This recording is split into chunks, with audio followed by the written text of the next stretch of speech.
அதாவது ஹிந்தி எதிர்ப்ப சொல்லி ஒரு உறுதிமொழி எடுத்துட்டு இருக்காங்க, வளையல கழட்டிட்டு இருக்காரு ஒருத்தர். என்ன உணர்வு இருக்குன்னு சொல்லுங்க அவங்களுக்கு.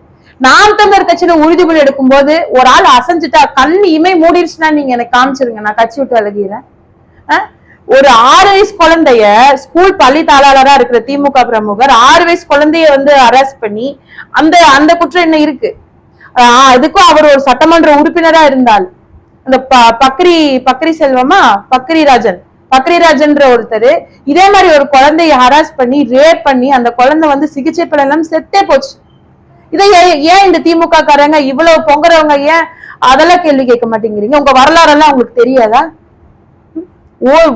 ஒரு விதவை, ஒரு குழந்தை விடுங்க, ஒரு விதவை பெண் கை குழந்தைய வச்சுக்கிட்டு அவர்கிட்ட போய் ஒரு சான்றிதழுக்காக போன பிள்ளைய 4.5 லட்சம் ரூபாய் அந்த பிள்ளைய வச்சு ஏமாத்தி அதை ஹராஸ் பண்ணி அதை வீடியோ எடுத்து வச்சு அந்த குழந்தைய தொடர்ந்து இந்த பாலியல் ரீதியா துன்புறுத்தி அந்த பொண்ணை நான் காட்டுற திமுக பிரமுகர்கள் கூட நீ இதே மாதிரி இருக்கணும்னு சொல்லி மிரட்டி அந்த பொண்ணு அந்த கொடுமை தாங்க முடியாம வெளியே கொடுத்த காவல் கொடுத்த புகார் என்ன இருக்கு காவல் நிலையத்துல, மகளிர் காவல் நிலையத்துல இவங்க எல்லாம் பேச